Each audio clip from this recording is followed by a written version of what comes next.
And now, it's time for another Dice Tower review with Tom Vasel. Hey everybody, I'm Tom Vasel, and today we're taking a look at the Butterfly Garden. The Butterfly Garden is from Dr. Steve Finn, who makes a lot of cool games. I don't like all his games, but he usually has a very simple, quick, interesting idea which expands into a game. A good example of that would be his most popular game, Biblios, but he has several games like that. This one here is the Butterfly Garden. I like butterflies. I've always, as a kid, I loved trying to catch butterflies. It was just a fun thing to chase. Though I ended up catching wasps and stuff, and that got me in trouble. But hey, the point of this is you're trying to catch butterflies here. Let's see how it plays. In this game, there are two types of cards here. There are butterfly cards, and then you have delivery cards up here. Delivery cards are worth a certain amount of points, and you're going to need butterflies to fulfill those. There are wild butterflies that count as any butterfly, and then there are black butterflies on the delivery cards, which any butterfly can be used to satisfy them. You have a big deck of butterfly cards, and each player is going to have a small hand of cards. Each card in the deck has a different number in it, and it has a different number of butterflies on it. Each round of the game is going to be the same thing. You're going to have out here some cards like this. Players are going to be simultaneously playing a card, revealing it. The lowest card is going to get to go first, and what they're going to do is they're going to take their butterfly net and put it on the card that they want out here. They're then going to take the card they played. Sometimes there's a special ability on the card. Like you can see, this one here has a special ability on it.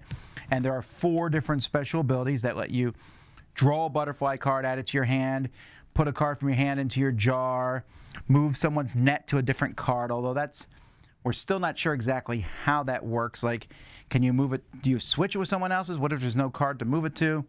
And then return a face-up card to the bottom of the deck and get a new one, a delivery card here. Anyway, after you do that, you're going to take this card and tuck it in your jar. You've captured that butterfly. You'll put it here. So you can see you're slowly collecting butterflies by putting them like that. You can then optionally turn in the butterflies if you have them to get one of these order cards and put it in front of you. That card would then be replaced. So you have these different delivery cards of different butterflies. They are different types, which can matter, and there are also different amounts of points. I believe they go from 3 to 7. If you overpay, if you pay more butterflies than you need on the cards, well, too bad you don't get change. The game ends when one of the 2 decks runs out of cards, and at that point, you score the points that you have in the cards. You also get points for one set of different locations. So if I have all 4 colors, I get an extra 6 points. 3 colors gives me 3 points. 2 colors gives me 1 point. You score for only one set. And then you also have 1 victory point for every different butterfly that's still in your jar, and 2 points if you have the most butterflies in your hands. And whoever has the most points at the end of the game is the winner. Not a lot to say here about the components of the game. I really don't like the cover. I don't know what it is. It's the angle this lady is drawn from. I know that she's wearing a hat there, and she has a butterfly net, but because of the way that it looks like a staff and a halo, it looks like she's a saint or something here. Not a big fan of the art on that. The cards are fine. They have different backgrounds, which I think is good because it helps differentiate between the different colors. Although we found that for whatever reason, these black butterflies, sometimes they get lost in the art on the card.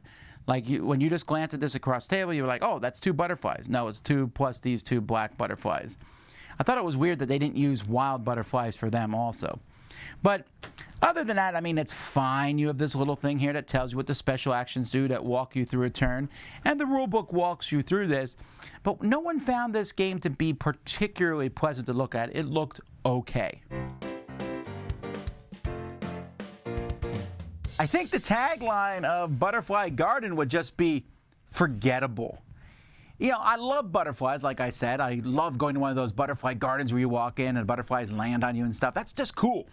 But this game itself, so the idea of playing a card and the lowest card goes first, the highest card goes last, and then then the card itself gives you butterflies. That's not a new mechanism. I mean, I guess that the fact that the card is both a number and resources, that's what's different about this game. It doesn't feel like it's the whole game, though. It feels like it's just part of a game. but it is the whole game.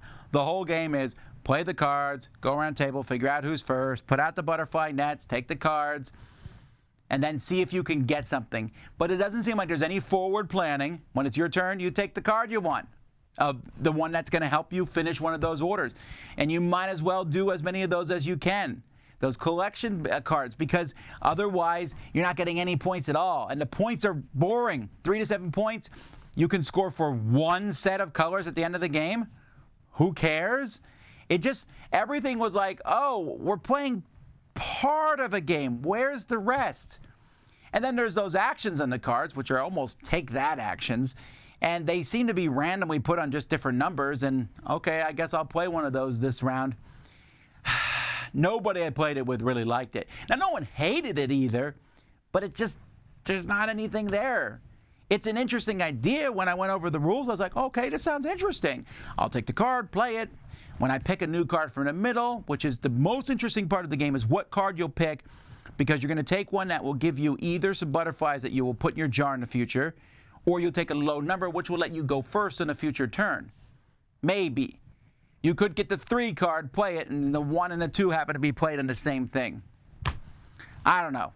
I like a lot of Dr. Finn's games, like I said. I think they're very interesting. He has some cool ideas. This may be the worst one I've played from him. It doesn't look that fantastic. It plays in a very mundane sort of fashion, and it's a way to pass time, I suppose. But I want to have a little bit more fun along the way while I'm doing so, and I didn't in this game. So that's The Butterfly Garden. I'm Tom Vasel. We'll see you next time. Dice Tower Judgment, a mechanic in search of a game.